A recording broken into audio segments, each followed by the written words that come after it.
অতিরিক্ত আবেগ এটা মানুষকে গোমরাহির দিকে নিয়ে যায় ভাই। আমাকে এত মানুষ ভক্তি করছে, মহব্বত করছে, আমার কাছে ভালো লাগাই কাজ করবে, কিন্তু আমার কাছে মনে হলো স্টেজে উঠতে উঠতে এটা আমার ত্রুটি, আমি আমার ভাইদেরকে দিন শেখাতে পারি নাই, দিন বোঝাতে পারি নাই। সবচেয়ে আফসোস লাগে যখন দেখি মাদ্রাসার তালেব ইলমরাও এই কাতারে সামিল, মুসাফা করতে পারে না, হুজুর পার হয়ে গেছে, অন্তত জামা টান দিয়ে ধরে।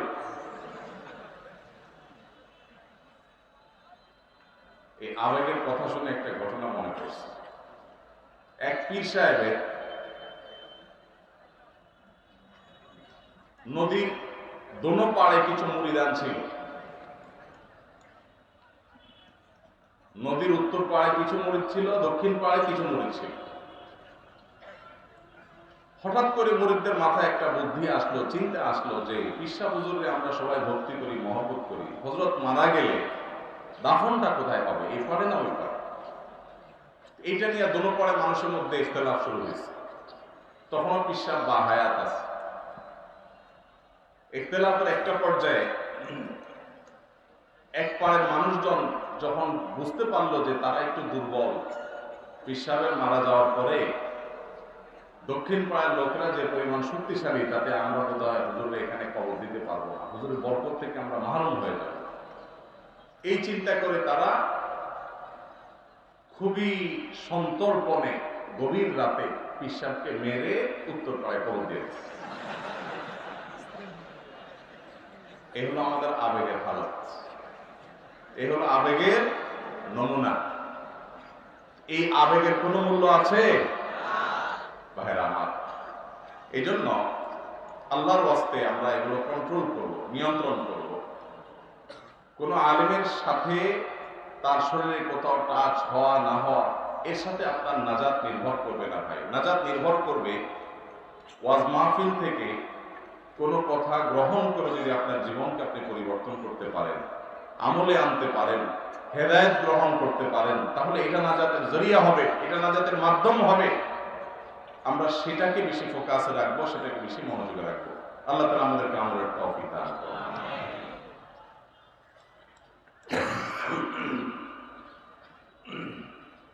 ভাইরা আমার, রাত যেহেতু অনেক হয়েছে, খুব বেশি কথা বলবো না। আমি শুধু হাজিরা দেওয়ার জন্য আসলে ঢাকা থেকে আসলাম। আরেকটা গুরুত্বপূর্ণ প্রোগ্রাম ছিল, রাষ্ট্রের গুরুত্বপূর্ণ একটা প্রোগ্রাম বলতে পারেন, সেটা বাদ দিয়ে আসছি, কারণ মুরব্বীদের নির্দেশ, ওলামায়ে কেরামের নির্দেশ। খুবই অল্প সময়ে আমি একটি আয়াত তেলাওয়াত করেছি, সেই আয়াতের আলোকে, সূরা ফুরকানের একটি আয়াত, সেই আয়াতের আলোকে কিছু কথা বলে শেষ করবো ইনশাআল্লাহ। ভাইরা আমার, আল্লাহ রাব্বুল আলামিন ইরশাদ করেছেন, ওয়া হুয়াল্লাযী জাআলাল লাইলা ওয়ান নাহারা খিলফা লিমান আরাদা আন ইয়াযযাক্কারা আও আরাদা শুকুরা। কোরআনে হাকিমে এরকম আরো বহু আয়াত আছে, যে আয়াতগুলোতে আল্লাহ রাব্বুল আলামিন দিন এবং রাতের পরিবর্তন, সপ্তাহ, মাস এবং বছরের পালা বদল, এটা কেন আল্লাহ তাআলা করেছেন, তার রহস্য, তার কারণ আল্লাহ তাআলা উল্লেখ করেছেন। যে কয়েকটি জায়গায় আল্লাহ রাব্বুল আলামিন দিন এবং রাতের পরিবর্তন, মৌসুম এবং ঋতুর পালাবদল, বছর এবং সময়ের পরিবর্তন, পালাবদল, এগুলোর কথা উল্লেখ করেছেন, তার প্রায় সবগুলো জায়গাতে ঘুরে ফিরে আল্লাহ রাব্বুল আলামিন এটিকে বুদ্ধিমান মানুষদের শিক্ষা গ্রহণ করবার উপায়, মাধ্যম, উপকরণ এবং আল্লাহ রাব্বুল আলামিনের এই নিয়ামত পেয়ে আল্লাহর শুকরিয়া আদায় করা, উপদেশ গ্রহণ করা, এগুলোকে এই দিন এবং রাত, সময়ের পালাবদল এবং পরিবর্তনের কারণ হিসেবে আল্লাহ তাআলা উল্লেখ করেছে। আজ থেকে কয়েক হাজার বছর আগে ইরানের অগ্নি পূজকদের মাথায় আসলো বছরের প্রথম দিন, সেটাকে তারা ফার্সিতে তারা নওরোজ বলতো, মানে নতুন দিন। এই নওরোজ বা নাইরোজ, এই বছরের প্রথম দিনকে অগ্নি পূজকেরা, প্রকৃতি পূজারীরা, পেগানরা, তারা করত বছরের প্রথম দিনটিতে আনন্দ উৎসব এবং হৈহুল্লোড় করে যদি কাটানো যায়, তো প্রথম মুহূর্ত, প্রথম দিনটাকে উৎসব এর মাধ্যমে কাটালে সারা বছর ভালো থাকা যাবে, সুখে থাকা যাবে, স্বাচ্ছন্দ্যে থাকা যাবে, উৎসবে থাকা যাবে। এই ভুল বিশ্বাস এবং এই কুসংস্কারাচ্ছন্ন আকীদার উপর ভিত্তি করে সেই অগ্নপূজকরা তারা বছরের প্রথম দিনকে উৎসবের সময় এবং উপলক্ষ হিসাবে স্থির করল। এটা ছিল আজ থেকে বহু হাজার বছর আগের ঘটনা। এটা শুরু এবং উৎপত্তি হলো ইরান থেকে। এরপর বহুকাল পর খ্রিস্টানরা এই কালচারটাকে ধারণ করল।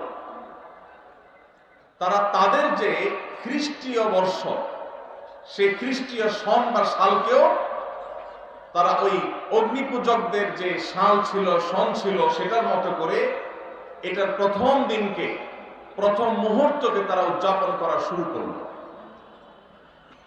আজ সেই উদযাপন আমাদের মুসলমান সমাজেও এসে পড়েছে। তার নাম হলো 31st নাইট। এই 31st নাইটের এই কালচার, এটা এসেছে অগ্নিপূজকদের কাছ থেকে, খ্রিস্টানদের ঘাড় হয়ে এখন সেটা মুসলমানদের সমাজেও বসবাস করছে, টিকে আছে। 31st নাইটের যে কালচার এবং সংস্কৃতি, এই সংস্কৃতির মূল থিমটা হলো সেই অগ্নিপূজকদের থিম, অর্থাৎ বছরের প্রথম মুহূর্ত, এই সময়টাকে যখনই রাত 12টা 1 মিনিট হবে, 31শে ডিসেম্বর, 31st নাইট, 31 ডিসেম্বর রাত 12টা পার হয়ে যখন 12টা 1 হয়ে যাবে, তখনই সব পটকা ফুটিয়ে, আতশবাজি করে, ফানুস উড়িয়ে, হই হুল্লোড় করে, গান বাজনা করে, উৎসব করে, ফুর্তি করে এই মুহূর্তকে কাটিয়ে তারা সারা বছর ভালো থাকতে চায়, উৎসবে থাকতে চায়, খুশিতে থাকতে চায়। এই চিন্তাধারা, এই ধ্যান ধারণা এসেছে অগ্নিপূজকদের কাছ থেকে। আমরা মুসলমানের সন্তান, মুহাম্মদুর রাসূলুল্লাহ সাল্লাল্লাহু আলাইহি ওয়াসাল্লামের উম্মত, তার অনুসারী। আল্লাহর লাখো কোটি শুকর, আল্লাহ তাআলা এরকম কুসংস্কারাচ্ছন্ন, অযৌক্তিক, হাস্যকর, বাস্তবতা বিবর্জিত বিশ্বাস এবং কুসংস্কার থেকে আল্লাহ তাআলা আমাদের মুসলমানদেরকে হেফাজতে রেখেছেন, আলহামদুলিল্লাহ। আল্লাহ রাব্বুল আলামিন রাত এবং দিনের পরিবর্তন, বছরের মাসের পালাবদল করেন, মানুষ যাতে শিক্ষা গ্রহণ করে যে মানুষের পৃথিবীতে বেঁচে থাকার জন্য রাতের প্রয়োজন যেমন আছে, দিনের প্রয়োজন আছে, ঋতুর পরিবর্তনের প্রয়োজন আছে। এই সবগুলো মানুষের প্রয়োজন আল্লাহ তাআলা দিয়েছেন। মানুষ সেখান থেকে শিক্ষা গ্রহণ করবে, দার্স হাসিল করবে, সেখান থেকে মানুষ আল্লাহ রাব্বুল আলামিনের কৃতজ্ঞতা আদায় করবে। এই জন্য আল্লাহ তাআলা এগুলো দিয়েছে। আল্লাহ তাআলা বছরের পালাবদল এজন্য দেননি যে মানুষ সেটাকে ফুর্তি করবে, উৎসব করবে, উৎসব এবং ফুর্তি করে কাটাবে। ভাইরা আমার, সবচেয়ে দুর্ভাগ্যের ব্যাপার, সবচেয়ে হাস্যকর ব্যাপার হলো আজকের পৃথিবীতে যারা নিজেদেরকে বিজ্ঞান মনস্ক দাবি করে, যে মানুষগুলো নিজেদেরকে বিজ্ঞান এর অনুসারী মনে করে, সেই মানুষগুলো সেই হাজার হাজার বছর আগে অগ্নিপূজকদের সেই হাস্যকর এবং মিথ্যা বাস্তবতা বিবর্জিত বিশ্বাসকে তারা ধারণ করে আছে। বছরের প্রথম মুহূর্তকে আনন্দ উৎসব করে, হই হুল্লোড় করে, ফুর্তি করে, আতশবাজি করে, ফানুস উড়িয়ে কাটালে যদি মানুষ ভালো থাকে, সারা বছরটা যদি ভালো যায়, তাহলে প্রতিদিন সকালে, নতুন দিনের ভোরে, নতুন মাসের শুরুতে, নতুন সপ্তাহের শুরুতে, যে কোনো নতুন কিছুর শুরুতে মানুষ কিভাবে ভালো উৎসব করে, ফুর্তি করে, আনন্দ করে, হই হুল্লোড় করে কাটিয়ে তারা সারা মাস, সারা সপ্তাহ ভালো থাকতে পারত। বছরের প্রথম মুহূর্ত আনন্দ উৎসব করলে সারা বছর ভালো থাকা যায়। এটা কি সত্য না মিথ্যা? এর কোন বই করেছে যে দিনে প্রতিদিনের সকালকে আমরা আল্লাহর জিকিরের মাধ্যমে উদযাপন করি, আলহামদুলিল্লাহ। আল্লাহ তাআলা আমাদেরকে সেই দিনের অনুসরণ করেছেন যে দিনের প্রত্যেক শুরুকে আমরা আল্লাহর নাম দিয়ে উদযাপন করি, শুরু করি, সূচনা করি। আল্লাহ রাব্বুল আলামিন এই সমস্ত কুসংস্কার থেকে আমাদেরকে, আমাদের সমাজকে হেফাজত থাকার তৌফিক দান করুন। ভাইরা আমার, যার আগমন আনন্দের কারণ হয়, যার আগমন আনন্দের কারণ হয়, তার বিদায় বেদনার কারণ হয়। ঠিক না বেঠিক? এই উসুল, এই মূলনীতির সাথে আপনারা কি একমত না দ্বিমত? কেউ আসলে, যাকে দেখলে আপনার খুশি হয়, ভালো লাগে, তিনি যদি হারিয়ে যান, তাকে যদি আপনি মিস করেন, হারিয়ে ফেলেন, তাহলে আপনার কি খুশি লাগে না খারাপ লাগে? খারাপ লাগে। যিনি আসলে আপনি আনন্দিত হন, তিনি চলে গেলে আপনার আবার বেদনাও হয়। এই উসুল ঠিক আছে না বেঠিক? ঠিক। নতুন বছর এটা আসলে যদি আমাদের খুশি হতে হয়, উৎসব করতে হয়, হই হুল্লোড় করতে হয়, আতশবাজি করতে হয়, ফানুস উড়াতে হয়, পটকা ফুটাতে হয়, গান বাজনা করতে হয়, তাহলে বছরের, নতুন বছরের আগমন যদি আনন্দের কারণ হয়, যেই 12টা 1 মিনিটে নতুন বছরকে তুমি বরণ করেছো হে যুবক, তার 1 মিনিট আগেই তো একটি বছর পরিসমাপ্ত হয়েছে, বিদায় নিয়েছে। বছরের আগমন যদি তোমার আনন্দের কারণ হয়, তাহলে বছরের বিদায় কেন তোমার বেদনার কারণ হয়নি? বছরের আগমনে তুমি যে হাসছো, আনন্দ করছো, কই তোমাকে তো বছরের বিদায়ে কাঁদতে দেখিনি। তোমার এই ইলজিক্যাল, তোমার এই অযৌক্তিক, তোমাদের এই হাস্যকর বাস্তবতা বিবর্জিত এই চেতনা, এই বিশ্বাস, এই কালচার, এই সংস্কৃতি, এটা এই মাটির নয়, এ মাটির মানুষের নয়। এখানকার মানুষের কালচার এবং সংস্কৃতির সাথে এই 31st নাইটের কোন চুল পরিমাণ সম্পর্ক। কিন্তু দুর্ভাগ্যের বিষয়, গত কয়েক বছর, বেশ কয়েক বছর ধরে আমাদের দেশে এই 31st নাইটের এই কালচারকে আমদানি করা হয়েছে, স্টাবলিশ করা হয়েছে, প্রতিষ্ঠিত করা হয়েছে, এটাকে নার্সিং করা হয়েছে, এটাকে পরিপালন করা হয়েছে, এটাকে নানাভাবে প্রচার করা হয়েছে, প্রচারণা করা হয়েছে, সমাজের রন্ধ্রে রন্ধ্রে এটাকে ছড়িয়ে দেওয়া হয়েছে।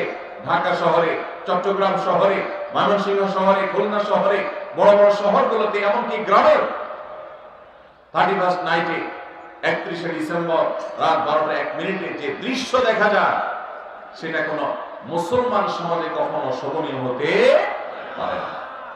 ভাইরা আমার, আমরা পলিটিক্যাল ফ্যাসিজমের কথা বলি, রাজনৈতিক ফ্যাসিস্টদের কথা বলি, আমরা কালচারাল ফ্যাসিস্টদের কথা বলি না। এদেশে এক শ্রেণীর পত্র পত্রিকা, এক শ্রেণীর মিডিয়া, এক শ্রেণীর তথাকথিত বুদ্ধিজীবী, তারা আমাদের দেশের মানুষের উপর ভিনদেশী কালচারকে আমদানি করে, সেটাকে প্রতিষ্ঠিত করে এত বেশি কোণঠাসা করে রেখেছে এদেশের ওলামায়ে কেরামকে, দ্বীনদার মানুষদেরকে, যে সংখ্যায় এদেশে মুসলমানরা বেশি হলেও সংস্কৃতিতে মুসলমানরা এদেশে আজও সংখ্যালঘু হয়ে আছে। আমরা সংখ্যাতে অনেক বেশি হলেও আমাদের কালচারে, আমাদের সংস্কৃতিতে আমরা সংখ্যালঘুর মতো। আমাদের উপরে চাপিয়ে দেওয়া হচ্ছে ভিনদেশী সংস্কৃতি। এই 31st নাইটের এই কালচারকে নানাভাবে দেখবেন পত্রপত্রিকাতে, এক শ্রেণী মিডিয়াতে এটাকে আমাদের সমাজে প্রতিষ্ঠিত করা হয়েছে এবং এখনো হচ্ছে। সময় এসেছে এই অনাচারের বিরুদ্ধে আমাদের তীব্র প্রতিবাদ গড়ে তোলা। বেশি দিন আগের কথা নয়, মাত্র 2 বছর আগে ঢাকার 2টি মর্মান্তিক ঘটনা আমাদের চোখের পানি এনে দিয়েছে। তার একটি হলো মায়ের কোলে থাকা দুধের শিশু 31st নাইটের বিকট আওয়াজে, পটকার বিকট আওয়াজে, আতশবাজির বিকট আওয়াজে হলো একজন অসহায় নারী,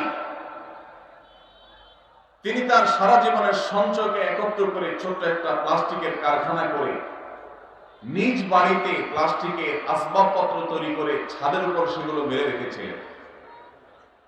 এই 31st নাইটে আতশবাজির আগুন উড়ে এসে তার ছাদের উপর থাকা সেই প্লাস্টিকের উপর পড়ে তার সমস্ত প্লাস্টিক গুলোকে পুড়ে ছাই করে ফেলেছে।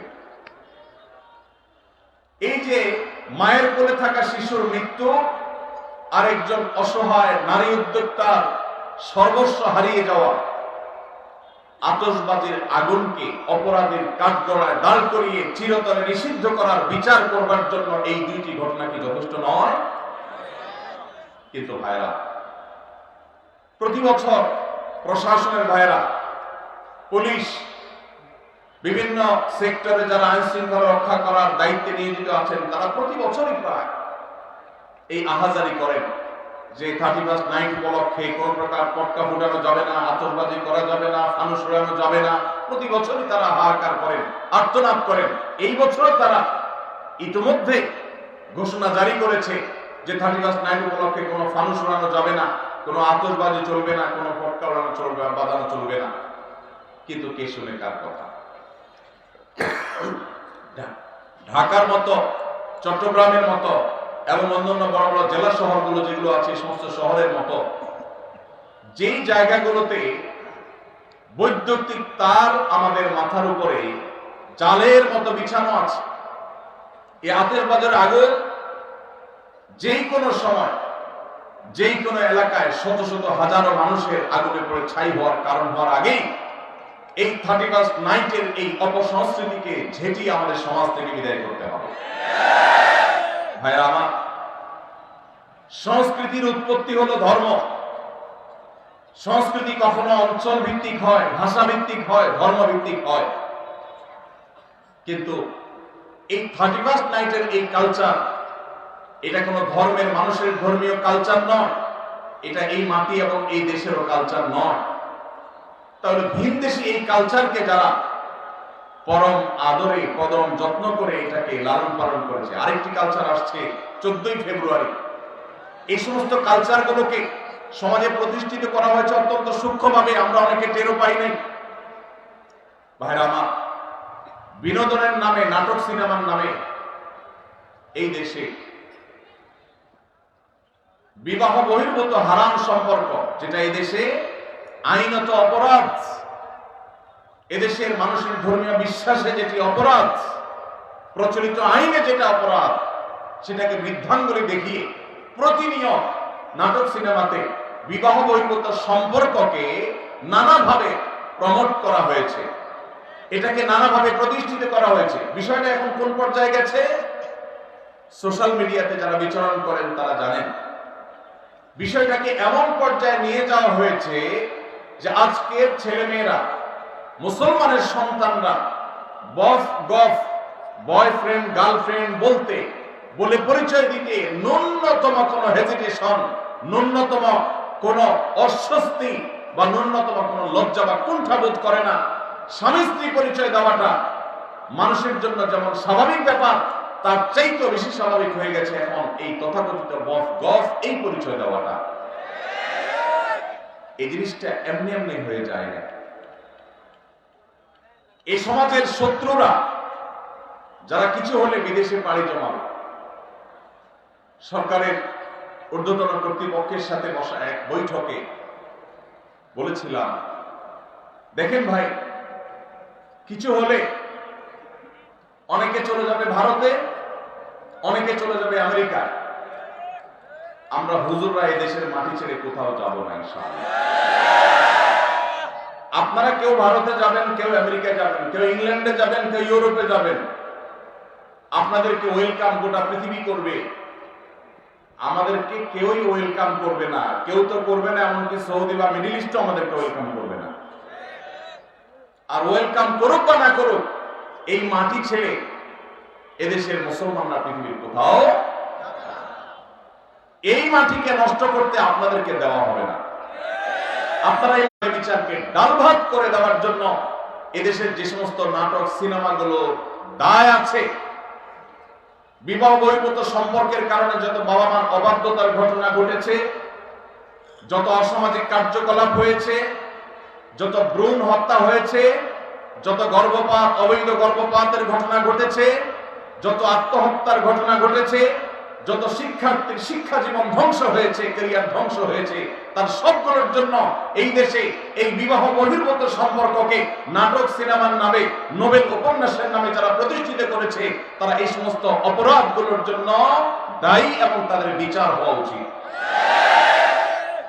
আজ আমার মুসলমানের সন্তান, আমার যুবক ভাই, সে তার হারাম সম্পর্ক আছে কোন মেয়ের সাথে, সে পরিচয় দিতে তার ন্যূনতম কোনটা হয় না, এক সময় কোনটা হতো, এর দায় আরেকটি জায়গায় গিয়ে পড়ে। সেটা হলো শিক্ষার নামে পাঠ্যপুস্তকের মধ্যে বিবাহ বহির্ভূত সম্পর্ককে স্বাভাবিকরণের একটা প্রচেষ্টা গত কয়েক বছর ধরে চলে আসছে। এটা নিয়ে আমরা কাজ করেছি। বছর দুয়েক আগে একবার সরকারের একটা এজেন্সির সাথে একটা দীর্ঘ বৈঠক হয়েছিল আমার এই বিষয়ে। সেখানে নোট নিয়ে গিয়েছিলাম, বলেছিলাম ভাই বলেন, মুসলমান তো বটে, এদেশের হিন্দু, এদেশের খ্রিস্টান, এদেশের বৌদ্ধ, এদেশের যে কোনো ধর্মের মানুষের অনুসারীরা তারা কি বিবাহ বহির্ভূত সম্পর্ককে অ্যাপ্রিসিয়েট করে কি করে না, এটার উত্তর আমাকে দেন। এদেশের সকল ধর্মের মানুষ বৈবাহিক উপায়ে তারা সংসার করতে, পারিবারিক ব্যবস্থাপনা গড়ে তুলতে তারা অভ্যস্ত। এই কালচারটাই হলো এই মাটির কালচার। এই মাটিতে বিদেশিদের বস্তা পচা সস্তা কালচার আমদানি করে আমার তরুণদের চরিত্রকে নষ্ট করবার অধিকার আপনাদেরকে কে দিয়েছে? দুর্ভাগ্যজনক হলেও সত্য, আজ পাঠ্যপুস্তকগুলোতে শিক্ষার নামে আমরা দেখেছি গত বহু বছর ধরে আমাদের তরুণ তরুণীদেরকে, আমাদের কিশোর কিশোরীদেরকে অবৈধ সম্পর্ক করবার জন্য তাদেরকে নানাভাবে প্ররোচনা দেওয়া হয়েছে, তাদেরকে নানাভাবে উৎসাহিত করা হয়েছে। নবম শ্রেণীতে না যেন সপ্তম শ্রেণী বইয়ে এই গল্প পর্যন্ত ছিল যে কোন ছেলে স্কুলের কোন মেয়ের সাথে হারাম সম্পর্ক করলে বাবা মা যদি সেখানে বাধা দেয়, তাহলে সেক্ষেত্রে বাবা মার সে বাধা দেওয়া অন্যায়, এটা তাদের নৈতিক, এটা তাদের অধিকার, এটা তাদের চাওয়া। পশ্চিমাদের অনেক ভালো দিক আছে, তারা জ্ঞানে বিজ্ঞানে অবকাঠামোতে অনেক কিছুতে তারা আমাদের থেকে এগিয়ে আছে, কিন্তু পরিবার ব্যবস্থাপনায় তারা আমাদের থেকে কতটা পিছিয়ে আছে? জ্ঞানে বিজ্ঞানে অবকাঠামোতে, শিল্পে, উন্নতিতে তারা যদি আমাদের চাইতে 500 বছর এগিয়ে থাকে, পারিবারিক ব্যবস্থাপনায় আমরা তাদের চাইতে 1000 বছর এগিয়ে আছি আলহামদুলিল্লাহ। অতএব তাদের কাছ থেকে বস্তা পচা সস্তা কালচার আমদানি করে আমাদের দেশের এই কালচারকে ধ্বংস হতে দেওয়া যাবে। এই জন্য 31st নাইটের এই কালচার, বিবাহ বহির্ভূত তথাকথিত প্রেম ভালোবাসা বা অবৈধ সম্পর্কের এই কালচার, এগুলোর বিরুদ্ধে যদি আমরা এখনই রুখে না দাঁড়াই, তাহলে ওই যে বয়ফ্রেন্ড গার্লফ্রেন্ড কালচারটা যেরকম স্বাভাবিক হয়ে যাচ্ছে, এটা যেরকম কোনো দোষের থাকছে না, এ ব্যাপারে যেরকম তরুণ তরুণীদের লাজ লজ্জা কুণ্ঠা সবকিছু উঠে যাচ্ছে, অস্বস্তি দূর হয়ে যাচ্ছে, স্বাভাবিক হয়ে যাচ্ছে, রাস্তাঘাটে জেনাবে বিচার হলে সেটাও এক সময় স্বাভাবিক হয়ে যাবে, যদি এখন থেকে আমরা আমাদের উপর আরোপিত এই কালচারাল অ্যাটাক, সাংস্কৃতিক যুদ্ধের মোকাবেলা আমরা না করতে পারি। ভাইরা আমার, সেই জন্য আপনারা যারা ওয়াজ মাহফিলে এসেছেন, আপনারা বেশিরভাগ মানুষ 31st নাইটের ফানুস উড়াবেন না আমি জানি, আপনারা বেশিরভাগ মানুষ 31st নাইট উদযাপন করবেন না আমি জানি। তারপরে আপনাদেরকে এই কথাগুলো বলার উদ্দেশ্য হলো সমাজের প্রত্যেকটা জায়গায় জায়গায়, মসজিদে মসজিদে এই অপসংস্কৃতি প্রতিরোধ কমিটি গড়ে তুলতে হবে এবং উদ্যোগ নিতে হবে যে আমাদের তরুণদের কেউ যদি এই উচ্ছৃঙ্খল কাজ করতে যায়, কেউ যদি রাত 12টা 1 মিনিটে বিকট আওয়াজে আবার কোনো মায়ের কোলে থাকা শিশুকে হত্যা করতে উদ্যত হয়, আবার যদি কোনো অসহায় নারী উদ্যোক্তার সব পুড়িয়ে ছাই করে দিতে উদ্যত হয়, তাহলে তার সে কালো হাত থামিয়ে দিতে হবে, তাকে আইনশৃঙ্খলার কাছে সুপর্দ করতে হবে। ভাইরা আমার, এখানে আমার অনেক কলেজ, স্কুল কলেজের অনেক বন্ধুরা আছেন, অনেক তরুণরা আছে, আপনাদের প্রতি মনে রাখবেন, যে কোনো জাতির আত্মপরিচয়, তাদের আইডেন্টিটি, এটা তাদের সংস্কৃতির মধ্য দিয়ে টিকে থাকে। যে জাতি অন্যদের সংস্কৃতিতে হারিয়ে যায়, তাদের আত্মপরিচয় আর থাকে না, একসময় তারা বিলীন হয়ে যায়, হারিয়ে যায়। আমাদের এই দেশকে, এই দেশের মানুষকে, আমাদের আত্মপরিচয়কে নষ্ট করে দেওয়ার জন্য হাজারটা ষড়যন্ত্র আছে। এই জন্য বিনোদনের নামে, আনন্দ ফুর্তির নামে, শিক্ষার নামে এই সমস্ত অপসংস্কৃতি প্রবেশ করে। আমার গত কয়েক মাসে বেশ কয়েকবার কয়েকটা মিনিস্ট্রিতে যাওয়ার সুযোগ হয়েছে বিভিন্ন কাজে। কাজে বলতে জাতীয় স্বার্থে বা দিনই স্বার্থে, আমার ব্যক্তিগত কোনো কাজ বা আমার ফাউন্ডেশনের কোনো কাজে যাইনি কখনো। আমি অবাক হয়েছি যে একাধিকবার আমি শিক্ষা মন্ত্রণালয়ে যাওয়ার সুযোগ হয়েছে, আমার শিক্ষা উপদেষ্টার সাথে বৈঠকের সাক্ষাতের সুযোগ হয়েছে। আমি প্রতিবার লক্ষ্য করেছি অন্য যে কোনো মন্ত্রণালয়ের তুলনায় শিক্ষা মন্ত্রণালয়ে বিদেশিদের আনাগোনা সবচাইতে বেশি। ওয়েটিং রুমগুলোতে বিভিন্ন শ্রেণী পেশার মানুষ অপেক্ষা করে, সরকারের দায়িত্ব পালনরত মন্ত্রী বা উপদেষ্টাদের সাথে সাক্ষাতের জন্য অনেকেই যান।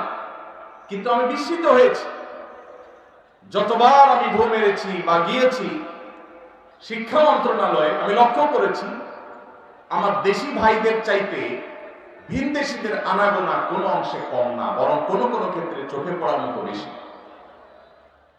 আমার প্রশ্ন হলো, আমার দেশের ছেলেমেয়েরা কি পড়বে না পড়বে এটা নিয়ে বিদেশিদের তো মাথা ব্যথার কারণটা কি? তারা আমাদের সন্তানদের মগজ ধোলাই করার জন্য তাদের এজেন্ডা বাস্তবায়ন করতে চায়। এক শ্রেণীর মিডিয়া, এক শ্রেণীর বুদ্ধিজীবী বিদেশিদের টাকা খেয়ে তাদের কাছ থেকে বিভিন্ন ফান্ড পেয়ে সেগুলোকে হালাল করার জন্য আমাদের সন্তানদের মনে, মননে, মগজে, চিন্তায়, চেতনায় বিষ ঢুকিয়ে দিতে চায়। আর সে বিষ আজ বিষাক্ত করে আমাদের সন্তানদের চরিত্রকে নষ্ট করে ফেলেছে। আমি একটা কথা প্রায় বলি, চরিত্রে কালিমা লাগেনি এমন তরুণ, এমন তরুণী আজ সোনার হরিণ হয়ে গেছে। গত 10 বছর, 20 বছর, 30 বছর আগেও আমাদের দেশের এত দুরবস্থা ছিল না। আমি এই জন্য যে কথাটি বলছিলাম, আমরা পলিটিক্যাল ফ্যাসিজমের বিরুদ্ধে কথা বলি, কিন্তু কালচারাল ফ্যাসিজমের বিরুদ্ধে আমরা কথা বলি না। আমাদের উপরে যে সাংস্কৃতিক যুদ্ধ চাপিয়ে দেওয়া হয়েছে, আমরা মুসলমানের সন্তান মুখে দাবি করছি, কালিমা মুখে পাঠ করছি, অথচ আমার আচার আচরণে, আমার চিন্তা চেতনায়, আমার মননে, আমার মানসিকতায় ভিনদেশীদের চিন্তা চেতনা এমন ভাবে গ্রাস করে ফেলছে যে আমি নিজেও টের পাচ্ছি না, ধ্বংসের দ্বারপ্রান্তে আমি চলে যাচ্ছি। সেজন্য আমার কলেজ ইউনিভার্সিটির যে সমস্ত বন্ধুরা আজকের এই মাহফিলে আছেন, যারা আমাকে শুনছেন, আপনাদের কাছে আমি বিনীতভাবে অনুরোধ করছি, আমাকে জবাব দিতে হবে না, নিজের বিবেককে প্রশ্ন করুন। আপনি যখন 31st নাইটে আকাশে টাকা উড়াচ্ছেন, বরং পোড়াচ্ছেন, ঠিক তখন যে বিল্ডিং এর ছাদ থেকে আপনি ফানুস উড়াচ্ছেন, টাকা পোড়াচ্ছেন, ওই মুহূর্তে আপনি নিচে তাকালে দেখবেন হয়তোবা রাস্তার ধারে শুয়ে আছে কোন বনি আদম। রাস্তার ধারে শুয়ে থাকা কোন মায়ের কোলে থাকা শিশু হয়তো মাকে বলছে, মা আকাশে কিসের আলো, কিসের আলো। কনকনে শীতে কাঁপছে দেশের প্রত্যন্ত অঞ্চলে এখন অনেক অভাবী, অনেক অসহায় মানুষ।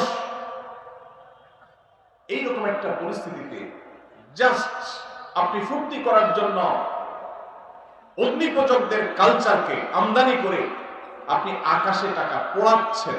নিজের বিবেককে জিজ্ঞাসা করুন, আপনার এই কাজের সপক্ষে আপনার বিবেক আপনাকে সায় দেয় কিনা।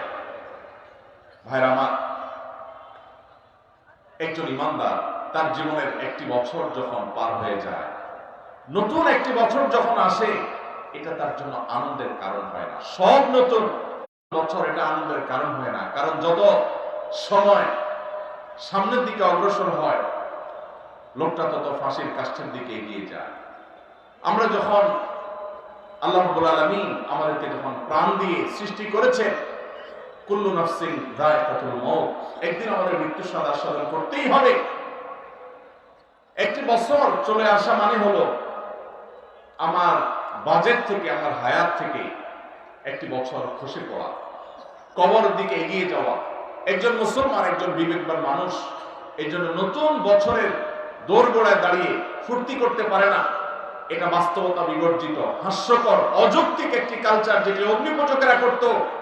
আজ বিজ্ঞান মনস্ক হওয়ার দাবি করে যারা এই কাজগুলো করছে তারা নিজেরা ধ্বংস হচ্ছে, আমাদের সমাজকে ধ্বংসের দ্বার প্রান্তে নিয়ে যাচ্ছে। বিধায় এই 31st নাইটের এই কালচার, এই অপসংস্কৃতি, এটিকে আমাদের দেশ থেকে ঝেঁটিয়ে বিদায় করতে হবে ইনশাআল্লাহ। ভাইরা আমার, প্রতি বছর আমাদের দেশে শহরের যে সমস্ত 5 স্টার হোটেলগুলো আছে, বিভিন্ন ক্লাব সমিতি এবং বারগুলো আছে, আপনি পত্রপত্রিকা খুললে, গুগল করলে, অনলাইন সার্চ করলে দেখতে পাবেন কোটি কোটি টাকা, মিলিয়ন মিলিয়ন ডলার এই সমস্ত হোটেলগুলোতে খরচ করা হয়, ফুর্তি করা হয় শুধুমাত্র 31st নাইট উদযাপন করতে গিয়ে। সংস্কৃতি যেখানে, তার উৎপত্তি যেখানে ধর্ম, অঞ্চল বা ভাষা, এই 31st নাইটের সাথে এই অঞ্চলের, এদেশের মানুষের ভাষার বা ধর্মের কোন সম্পর্ক যেহেতু নাই, অতএব এই কালচার কি আমাদের কালচার? এই সংস্কৃতি কি আমাদের কালচার, সংস্কৃতি? তাহলে যে সংস্কৃতি আমাদের সংস্কৃতি নয়, যে সংস্কৃতি মায়ের কোলের শিশুকে হত্যা করে, যে সংস্কৃতি পরিবেশকে দূষিত করে, যে পরিবেশ সংস্কৃতি পরিবেশকে ধ্বংস করে, যে পরিবেশ মানুষকে সর্বস্ব করে, যে পরিবেশ অগ্নিকাণ্ডের ঘটনা ঘটাতে পারে, যে পরিবেশ উন্মাদনা সৃষ্টি করে, সেই পরিবেশ বা সেই সংস্কৃতি সেটা কখনো আমাদের দেশে থাকতে পারে না। আমরা সরকারের কাছে উদাত্ত আহ্বান রাখতে চাই, 31st নাইট উপলক্ষে শুধুমাত্র পটকা ফুটানো আর ফানুস উড়ানো বন্ধ করা নয়, বরং 31st নাইটের এই সংস্কৃতিটাকে নিষিদ্ধ করা হোক। ভাইরা আমার, আমরা আমাদের তরুণদেরকে মহল্লা মহল্লায় তাদেরকে কাউন্সিলিং করব, বুঝাবো। 31শে ডিসেম্বর দিনের বেলায় মহল্লা মহল্লা আপনাদের প্রতি আমার আহ্বান, যে যুবকদেরকে বোঝানো শুরু করেন যে যুবক, কোন অবস্থাতে এই টাকার অপচয় করা তোমার ইসলামের সাথে যায় না, ইমানের সাথে যায় না। এই ভিনদেশী সংস্কৃতিকে তুমি কখনো আলিঙ্গন করতে পারো না। আমরা যদি সবাই সচেতন হই, সবাই যদি সচেতনতার এই কাজে লেগে যায়, সবাই যদি সবাইকে সতর্ক করি, সবাই যদি দাওয়াতের কাজ করি, ইনশাআল্লাহ আমাদের তরুণরা এই বিপদগামিতা থেকে ফিরে আসবে। এবং যে সমস্ত মিডিয়া, যে সমস্ত তথাকথিত বুদ্ধিজীবীরা আমাদের দেশে সমস্ত অপসংস্কৃতি চাপিয়ে দিতে চায়, তাদের বিরুদ্ধে আমাদের কথা বলতে হবে, মুখ খুলতে হবে। আল্লাহ তাআলা আমাদের সবাইকে সেই তৌফিক দান করুন। সবাই এই জন্য দাওয়াতি কাজ করতে প্রস্তুত আছেন তো ইনশাআল্লাহ? আল্লাহ তাআলা আমাদের সবাইকে এই অপসংস্কৃতিকে দূর করার জন্য কার্যকর ভূমিকা পালন করার তৌফিক দান করুন। ভাইরা আমার, রাত অনেক হয়েছে এবং সকাল থেকে আপনারা অনেক দীর্ঘ আলোচনা শুনেছেন। আমার মনে হয় যে কথা দীর্ঘায়িত না করাই উচিত। আল্লাহ রাব্বুল আলামিন সকাল থেকে এই পর্যন্ত উলামায়ে কেরামের মুখ থেকে, জবান থেকে, পবিত্র জবান থেকে যে সমস্ত কথা আমরা শুনেছি, আল্লাহ তাআলা আমাদের সবাইকে আমল করার তৌফিক দান করুন। জাযাকুমুল্লাহু খায়রা ওয়া আখিরু দাওয়ানা আলহামদুলিল্লাহি রাব্বিল আলামিন। আপনারা একটু বসেন, একটু শৃঙ্খলা বজায় রাখেন। হযরত এসেছেন, একটু শৃঙ্খলা বজায় রাখেন, যথাযথভাবে মাহফিল শেষ হবে, তারপর আপনারা যাবেন ইনশাআল্লাহ।